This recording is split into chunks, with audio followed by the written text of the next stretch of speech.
Hoy en Panam Post tenemos de invitado a Paulo Moura, él es analista político de Brasil y el objetivo es conversar sobre las elecciones en el país de cara a la segunda vuelta este 30 de octubre. Bienvenido, Paulo, y muchísimas gracias. Gracias, un placer hablar a Panam Post y sus oyentes. Bien, bueno, quisiera arrancar por un tema que generó muchísima polémica, ni bien se dieron a conocer los resultados de la primera vuelta, y es el tema de las encuestas. Porque, bueno, salieron a la luz grandes fallas de dichas encuestas luego de la primera elección. Estas daban 14 puntos de diferencia entre Lula y Bolsonaro, pero los resultados indicaron una brecha mucho menor, que fue del 5%. Entonces, acaba mi pregunta. Además de estar más claro este panorama de intención de voto, ¿qué otro elemento, según tu análisis, dentro del contexto político es diferente de cara a la segunda vuelta que no tuvo la primera? Bueno, hubo una presión muy grande de los medios de comunicaciones de la campaña del PT, de Lula, para encerrar las elecciones en la primera vuelta. Y lo que pasa, que está estudiado en ciencia política, es que un candidato que hace todo este esfuerzo para encerrar en la primera vuelta como vencedor y no lo alcanza, él pasa a segunda vuelta con la percepción de derrotado, aún tenga hecho más votos que el otro. O sea, es una cuestión de percepción de la opinión pública. Las encuestas desmoralizadas de los principales institutos, hubo institutos que llegaron próximo, pero no son los principales, que son más confiables, ¿no? Y bueno, en ciencia política está estudiada desde los años 70 del siglo XX que las encuestas publicadas no tienen la finalidad de hacer una radiografía de la situación, sino que de influenciar la opinión pública según los intereses de quienes les patrocina y quienes las publica. Y hay yo costumo decir que en Brasil el principal partido de oposición es la media tradicional, la prensa, porque no le dan descanso al presidente. Desde que asumió la presidencia, todos los días, 24 horas por día, los noticieros le están cargando noticias negativas, críticas y todo. Y hay una disputa, porque el presidente es muy fuerte en las medias sociales, ¿no? Entre la base social y política del presidente, que es muy numerosa, muy activa en las medias sociales, y la prensa tradicional. Y lo que ocurre ahora es que los principales institutos, ¿no?, que hacen las encuestas están desmoralizados. Y entonces hay otros factores también que es preciso comprender para explicar la situación en segunda vuelta, ¿no? Las elecciones en Brasil son elecciones generales. Entonces, la primera vuelta había elecciones para diputados provinciales, estaduales, como decimos aquí, ¿no? Diputados federales, senador, gobernador de los estados, que son las provincias, ¿no? Y presidente. Y la campaña es hecha con los diputados abordando los electores, ellos están más próximos de los electores do que los candidatos a presidente. A la segunda vuelta es solamente los dos candidatos a presidente y en algunas provincias en que hace segunda vuelta, candidatos a gobernador también. Entonces, el aparato de diputados, de candidatos a diputado, se desmoviliza. Bien. Y esto es un problema mayor para el PT, porque la base social y política de Bolsonaro es más organizada, más movilizada, más influente en las calles, en las medias sociales. El poder de movilización, las demostraciones que han hecho los conservadores en Brasil son siempre muy más numerosas do que de la izquierda, do que las de Lula. Y la población más pobre de Brasil está en gran parte en el nordeste. que es la región donde Lula tiene un desempeño mejor.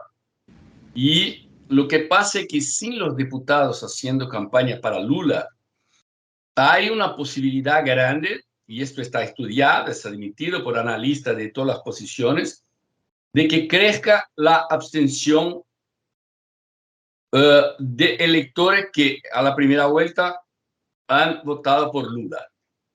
Esto es un factor. Bien. Otra situación es que las demás regiones donde Bolsonaro hizo menos votos ahora de lo que hizo en 2018, ocurrió una situación de casi empate o de ventaja para Bolsonaro. Y es bastante posible que Bolsonaro recupere estos votos porque en São Paulo, Río de Janeiro, en Minas Gerais, que son los tres principales contingentes electorales de Brasil, los gobernadores de Río y Minas Gerais han sido elegidos en primera vuelta y son apoyadores de Bolsonaro. Y en São Paulo, el candidato de Bolsonaro, que es Tarcísio, se fue a la segunda vuelta y el candidato, que es el actual gobernador, pasó a apoyar a Bolsonaro. Y el estado de São Paulo es muy fuertemente antipetista, anti-PT, anti-Lula. Entonces hay una combinación del candidato de Bolsonaro y del gobernador que no se fue a la segunda vuelta y São Paulo apoyando a Bolsonaro contra el PT. Y el candidato del PT, que es Sará, que fue el candidato a presidente en 2018, tiene un teto, no pasa de 36, 37, 38%. Y Tarcísio a la segunda vuelta salió con 44 puntos, ¿no? Mucho adelante del candidato del PT y ahora tiene el apoyo del gobernador y de una cantidad enorme de administradores locales, ¿no? Locales son los prefeitos, como llamamos, ¿no? Y en estas tres regiones donde están la mayor parte del electorado de Brasil. En los estados de agronegocio, en el centro-oeste, Bolsonaro domina, al norte, Bolsonaro domina, al sur, Bolsonaro domina, y hay un esfuerzo muy grande para llevar más gente a votar, bajar la abstención en estas regiones donde Bolsonaro domina y utilizar el apoyo de los candidatos que lideran, que venceran a primera vuelta o que lideran las encuestas en la segunda vuelta. Hoy salió una encuesta de un instituto llamado Poder Data, de un site de noticias llamado Poder 360, que apunta 52 a 48, con la margen de error de 1.5. O sea, es un empate técnico. Están muy próximos y tenemos 18 días de campañas todavía, ¿no?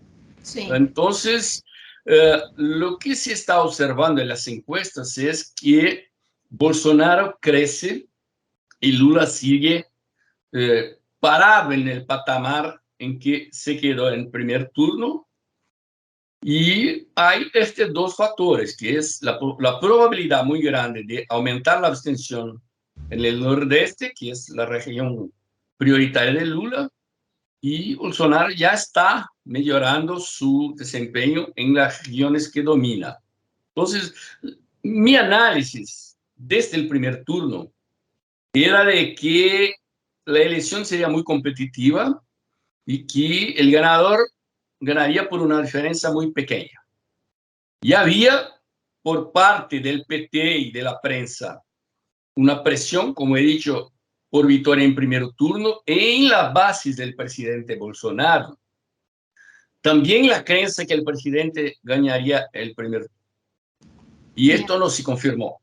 porque la gente se comporta como torcedores, ¿no? No como analistas, no entienden pesquisas y entonces fue interesante porque cuando cerraronse las urnas y salió el resultado de la primera vuelta, los seguidores de Lula y los seguidores de Bolsonaro quedáronse con la impresión de derrota, porque ambos esperaban vencer el primer turno.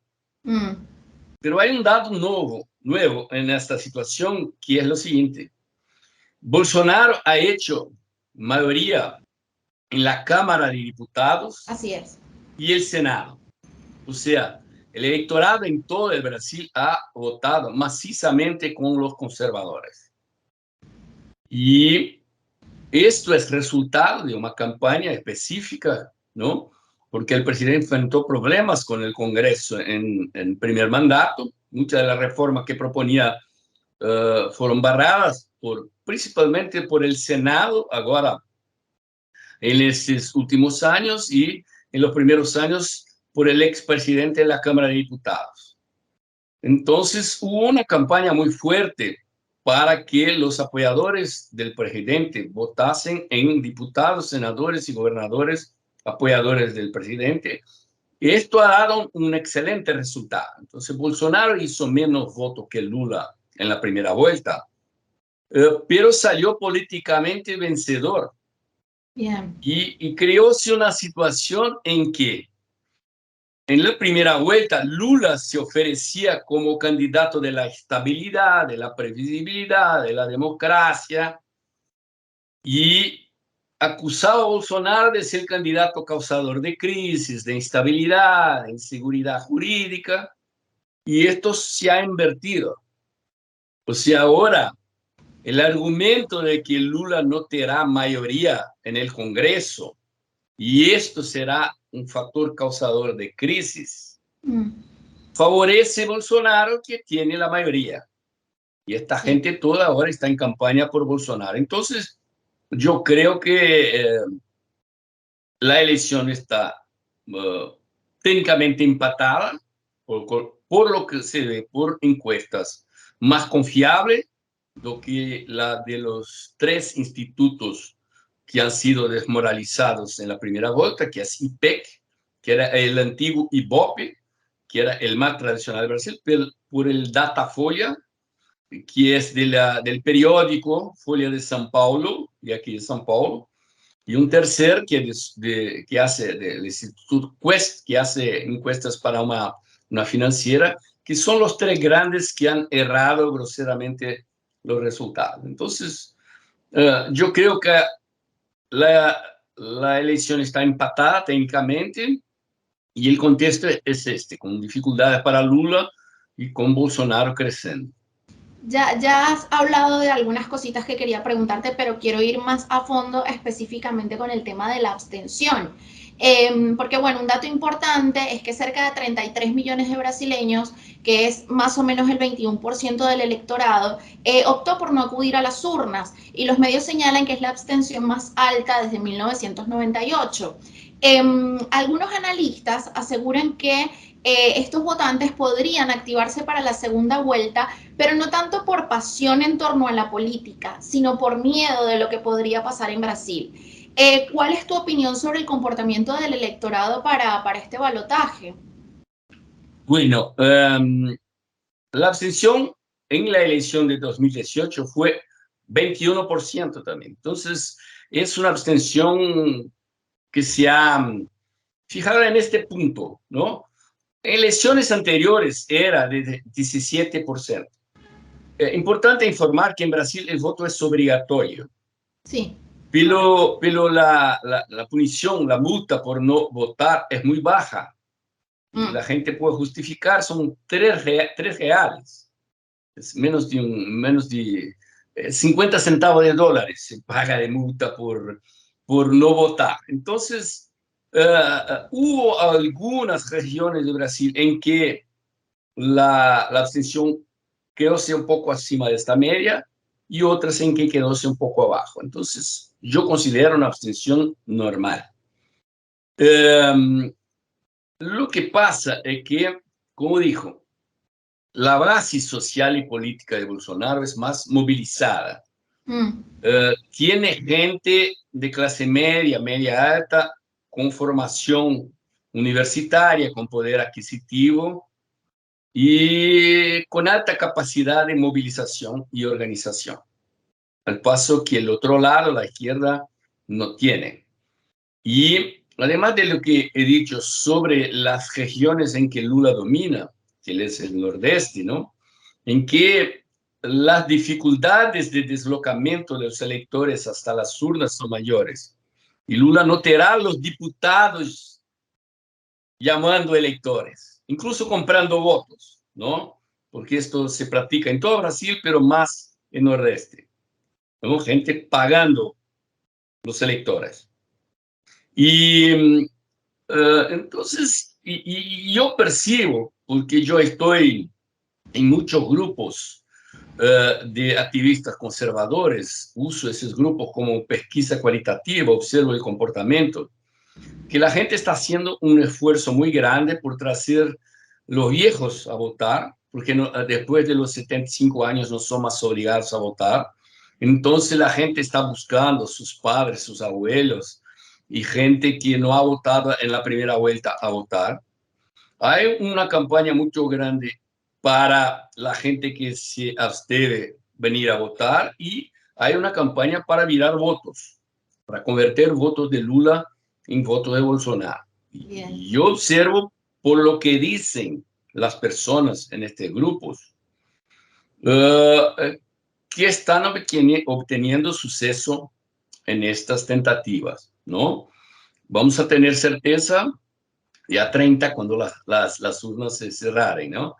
Pero mi percepción general de la situación es esta, es que Lula está parado en el patamar que estaba, corriendo riesgo de perder una parte de sus electores y que la campaña de Bolsonaro está en la ofensiva de comunicación y de movilización y que esto torna bastante incierta la elección, el resultado, pero yo creo que Bolsonaro logrará éxito en vencer por una diferencia muy pequeña.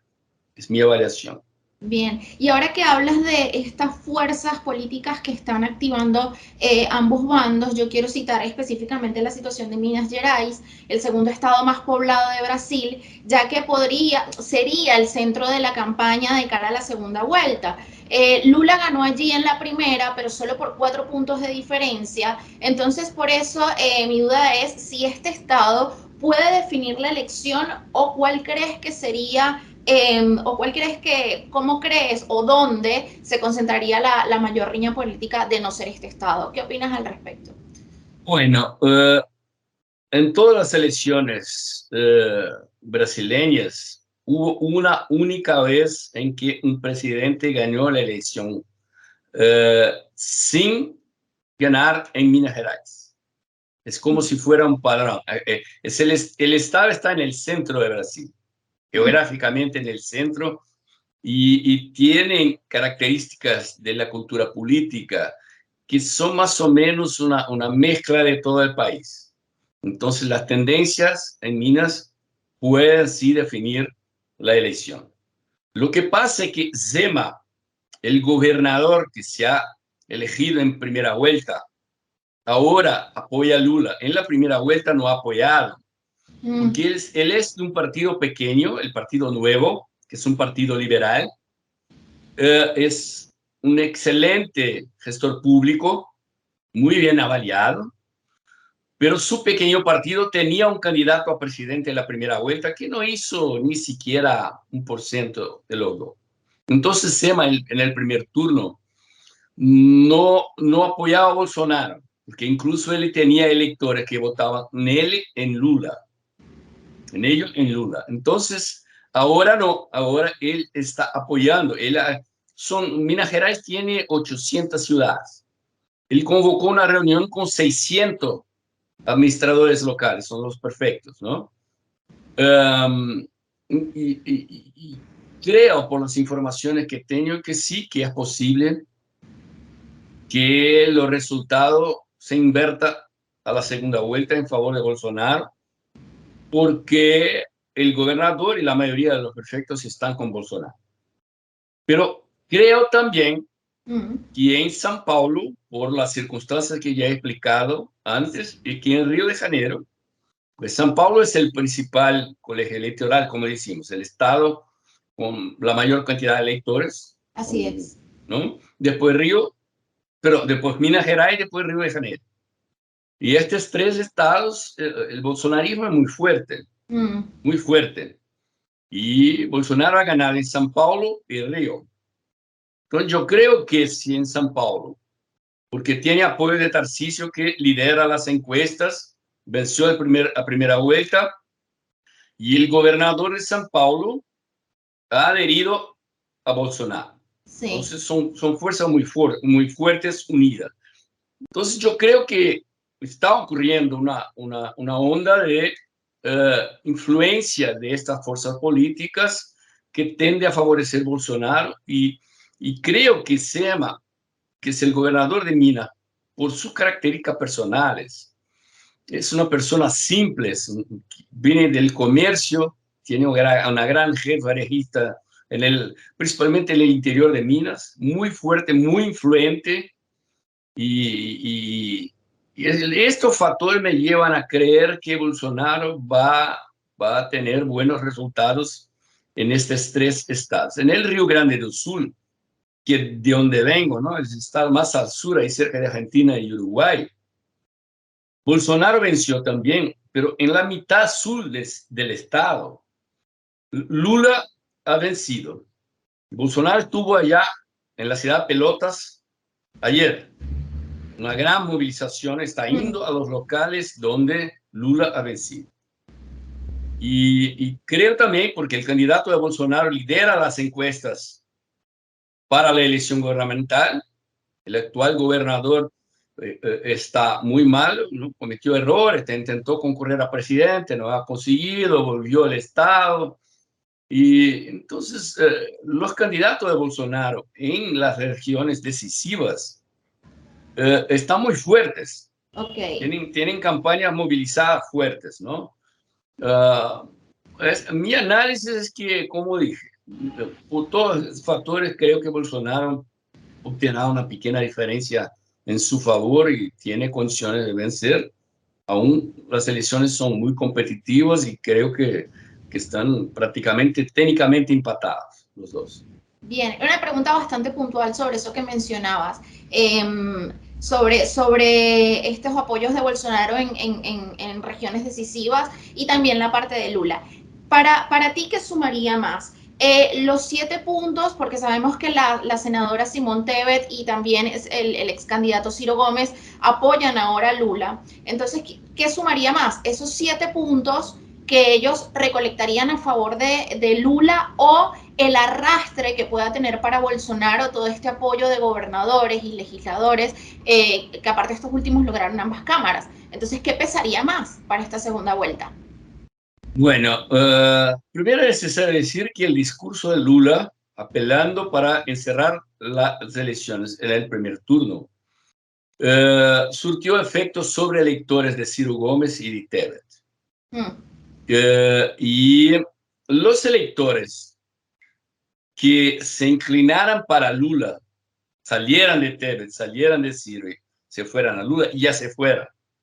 Lo que las encuestas revelan ahora es que la mayoría de los electores remanescentes, aquellos que se quedaran en la primera vuelta con Ciro y Tebet, van a Bolsonaro. Porque Tebet y principalmente Ciro han criticado muy duramente Lula en la primera vuelta. Y una parcela expresiva, la mayoría de los electores de Tebet y de Ciro, se quedaran indignados con el hecho de que sus candidatos en la primera vuelta se fueran a Lula y no se quedaran neutros o no se fueran a Bolsonaro. Entonces, no es el hecho que tenían esta puntuación en la primera vuelta que implique que automáticamente los electores de ellos se van todos a Lula, ¿no? Claro. Una parte se fue a Lula, pero la mayoría cambió a Bolsonaro. el comportamiento del elector es más complejo do que parece, ¿no? Tiene Mm. una lógica propia y este es más un factor a beneficiar a Bolsonaro en la segunda vuelta. Bien, y quiero hacerte una consulta en un escenario hipotético, porque bueno, algo a destacar es que Lula gobernó en su momento en medio de una gran bonanza económica. El país llegó a convertirse en la séptima economía mundial a ese nivel, apoyado en gran parte por la exportación de materias primas.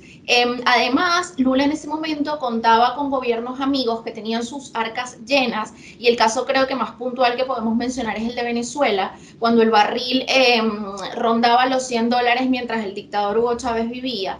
Entonces el contexto era distinto, pero por supuesto eso sale a colación en esta campaña y Lula se ha encargado de remarcar lo que en sus tiempos se vivía mejor, ¿no? Entre comillas.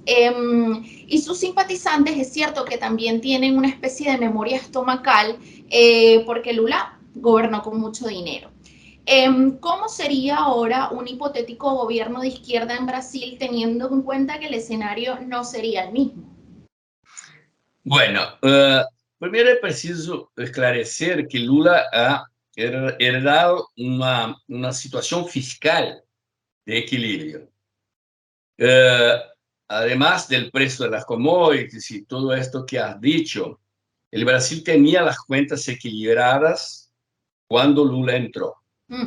El gobierno del PSDB, de Fernando Henrique Cardoso, que antecedió Lula, con el plan real, ha acabado con la inflación y ha equilibrado las cuentas públicas, ¿no? Aumentando los impuestos, la carga tributaria ha subido de 24 a 36%, pero las cuentas estaban equilibradas. Y Lula hizo un movimiento que yo creo que va a repetir ahora, que es una consigna de Lenin, ¿no? Un paso atrás, dos pasos adelante. Entonces, en los 2 primeros años, él aplicó una política económica ortodoxa, incluso más radical do que la de Fernando Henrique Cardoso. Pero hubo el primer gran escándalo, que fue el mensalón, como decimos, ¿no? Sí. El PT compraba con dinero apoyo parlamentar, compraba a los diputados, los senadores con dinero, y como si fuese una mesada, ¿no? Un pagamento mensual en dinero. Esto vino a público y Palocci, que fue el primer ministro de Economía de Lula, tuvo que salir porque él era operador de este escándalo. Y Lula cambió Palocci, que era un defensor del equilibrio fiscal, por Guido Mantega, que es un economista de izquierda. Y ahí comienza Brasil a quebrar, aunque no se perciba, porque la economía es muy grande, como manobrar un transatlántico, ¿no? Mm. Usted no cambia de dirección rápidamente, se empieza a gastar el dinero del pagador de impuestos y el resultado va a aparecer después. Pero y la población no tiene esta percepción, porque incluso Lula eh, gastó mucho incluso para hacer Dilma presidente. Brasil llegó a crecer 7.5 el PIB el año de 2010 cuando Lula ha logrado éxito en elegir Dilma Rousseff, que es una economista pésima por sinal, de la misma escuela de Guido Mantega. Y Guido Mantega siguió ministro de la Fazenda de Dilma y el desastre ha ocurrido con Dilma. Incluso un escándalo de corrupción, que yo creo que es el mayor escándalo de corrupción de las democracias occidentales, que es llamado el Petrolão, porque envolvió nuestra compañía petróleo, Petrobras, que fue quebrada por ello, de tanto que robaron. Entonces, la población no tiene esta percepción porque es necesario entender un poco de economía, ver los números para percibir que Brasil empezó a quebrar con el ministro de la Fazenda, Guido Mantega, en el gobierno de Lula, y después acentuó los problemas Sí. con Dilma y quebró.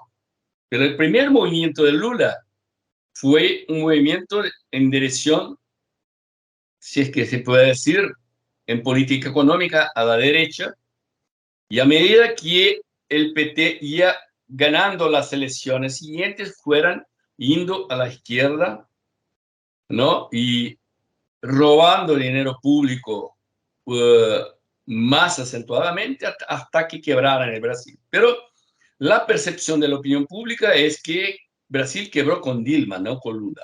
Sí, por eso se habla de esta, perdón que te interrumpa, por eso se habla quizás de memoria más estomacal y no Exacto, tanto racional, ¿no? exacto, Porque perfecta la expresión. como todo Perfecta. candidato socialista en América Latina siempre apela a que ellos lo intentaron hacer bien y la gente eso es lo que recuerda, ¿no? Exacto, exacto. Entonces, lo que pasa es que los resultados económicos de Brasil con Bolsonaro son excepcionales, aunque tenga enfrentado. O sea, luego al empezar del gobierno, Argentina con problemas económicos y Sí, reducción de exportaciones de Brasil para Argentina. Después una crisis hídrica que afectó la cuestión de energía, que Brasil, la gran parte del fornecimiento de energía en Brasil es hidroeléctrica. Entonces los reservatorios de agua quedaron bajos y Brasil necesitó accionar usinas térmicas y elevar la tarifa de energía para esto. Después la pandemia y después la guerra. mm, Pero aún Brasil tuvo uno de los mejores desempeños del mundo en términos de enfrentamiento de la crisis sanitaria. así es. El proyecto de vacunación de la población fue un suceso estrondoso. Y desde un punto de vista económico también, porque el FMI, los economistas prevían que Brasil tendría una queda de 9% en el PIB en 2020 y Brasil tiene 4%. Prevían recesión en 2021 y Brasil creció 4.5%. Uh-huh. Prevían recesión 2022 al empezar del año y Brasil está creciendo a 2.8% y el ministro Paulo Guedes dice que nos vamos a 3%. El desempleo cayendo, la inflación cayendo, al Sí. paso que el mundo está en la dirección contraria. Inflación descontrolada, desempleo, recesión. Principales países de Europa, Estados Unidos, están en una situación crítica. Además, eh, los cambios geopolíticos internacionales tornaron a Brasil un país muy interesante para inversiones internacionales. Lo que pasa es que el mundo occidental se ha percibido muy dependiente de China, de las cadenas productivas y la distribución de productos en China, productos de salud en la pandemia y otros, ¿no? Y con la guerra de Ucrania y Rusia, también el problema de los fertilizantes, del petróleo. Y Brasil es uno de los mayores productores y exportadores de alimentos del mundo. El agronegocio brasileño es de los más competitivos del mundo. Brasil está reactivando su industria de fertilizantes. Vamos a que en 2 años seremos exportadores de fertilizantes. No tenemos crisis energética. El gobierno Bolsonaro ha hecho el mayor programa de modernización de infraestructura logística en el mundo. Está en curso hoy y está contratado. El ministro Paulo Guedes dice que estamos condenados a crecer por los próximos 10 años. ¿Por qué? Porque las inversiones en ferrovías, puertos, aeropuertos, hidrovías y rodovías están contratados. El gobierno cambió la legislación, facilitando inversiones privadas. El saneamiento básico, fornecimiento de agua y esgoto tratado también fue privatizado. Sí. O que significa que en los próximos 2 años toda la población brasileña tendrá acceso a agua y esgoto tratados. Y muchos empleos en construcción civil para obras de gran porte.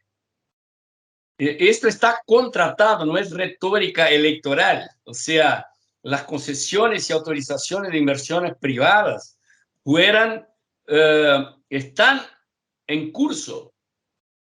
Y un gran proyecto de ferrovías nuevas ligando las regiones del agronegocio del sur, sudeste y norte y centroeste con los puertos del Nordeste, las capitales del Nordeste, va a baratear y agilizar las exportaciones brasileñas para Sí. Europa y para el canal de Panamá, Asia. Entonces, lo que pasa es también que las empresas que están saliendo de China están viniendo a Brasil. El occidente también, mismo esos gobiernos socialdemócratas o el Partido Demócrata en Estados Unidos, a ellos no les gusta ver Brasil aliado de China. No tiene mucho interés en ver Lula vencedor. Entonces, hay un conjunto de factores políticos y económicos que prometen prosperidad a los brasileños en los próximos años. Pero ¿qué pasaría con eso en manos de Lula?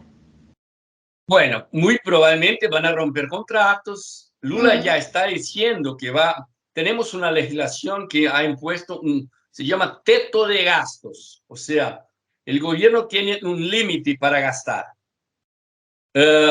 Y Lula está diciendo que va a cambiar esta legislación, que va a rever la autonomía del Banco Central, que va a rever privatizaciones y que va a cargar los impuestos en el agronegocio, como dice el gobierno argentino, con consecuencias fatales para el sector, y muy probablemente van a querer romper estos contratos y cambiarlos de una manera que esto va a afastar las inversiones, ¿no? Pero también esto es algo difícil de explicar a la población pobre. La situación ha mejorado para Bolsonaro porque la queda de la inflación, la queda de los precios de los alimentos, de los combustibles, el aumento del empleo, ahora es percibida por la población. Entonces, a medida que el tiempo pasa y que la prosperidad viene, el tiempo corre a favor de Bolsonaro.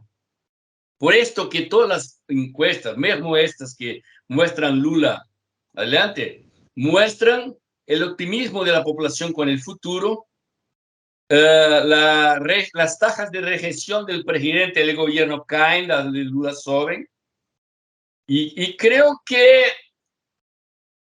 la mirada en la elección tiende a acontecer prácticamente en los días que anteceden la votación, ¿no? Entonces, este es el escenario económico, el escenario político, y hay una batalla porque Lula ofrece el pasado como Sí, perspectiva de futuro así es. y Bolsonaro ofrece el presente como ejemplo y el futuro como consecuencia de este presente. En la comunicación es el centro del debate. Sí. Y ya para finalizar, Pablo, me gustaría preguntarte, lo citabas un poco antes, pero si quiero como entrar un poquitito más en detalle en eso. Tengamos en cuenta que Lula gobernaría con el Parlamento en contra, dada la mayoría que logró los legisladores del presidente Bolsonaro en ambas cámaras. ¿Se podría repetir quizás lo del juicio político contra Dilma? ¿Lo que ocurrió se podría repetir contra Lula en un hipotético gobierno de izquierda? Muy probablemente. Y claro que en Brasil, como varios países de la América Latina, el gobernante que tiene la caneta, como decimos, el poder Sí, de ofrecer cargos y veros, una parte de este centro, que es centro derecha, puede adherir a Lula como ha adherido de otra vez. Dilma ha entrado en conflicto, no quiso abrir espacio para estos segmentos y la crisis se vino. Pero hay una transformación ocurriendo en este centro político, que ahora es más centro derecha. Aunque sean corrompibles, digamos, son empresarios, son gente que quiere libertad de mercado, que no les gusta el socialismo, que no les gusta políticas económicas de izquierda.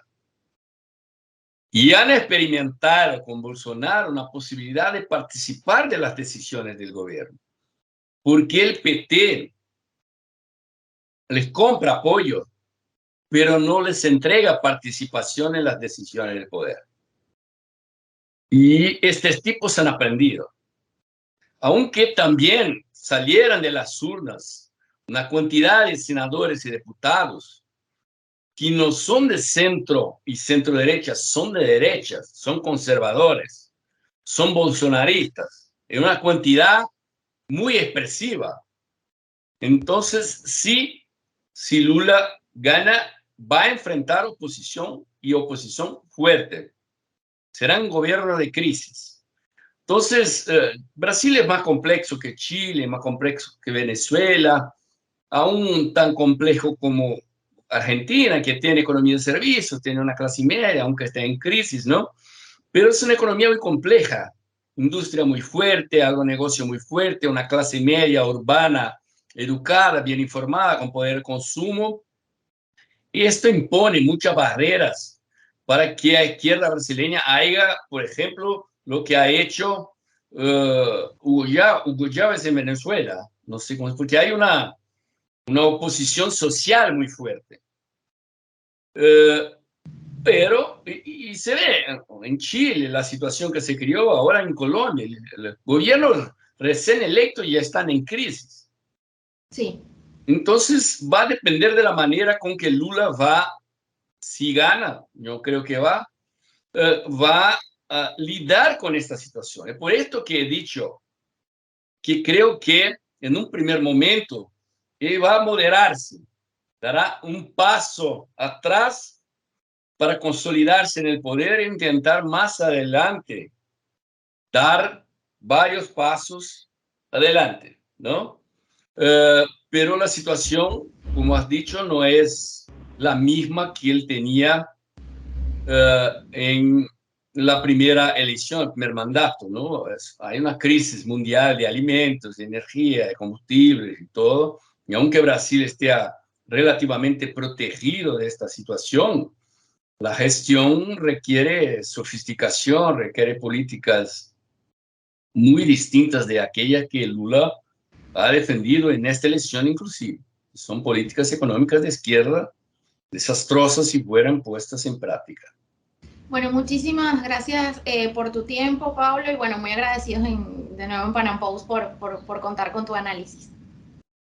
Estoy a disposición si quieren y ya que voy a conceder la entrevista otra vez. Perfecto, muchísimas gracias. Gracias, hasta.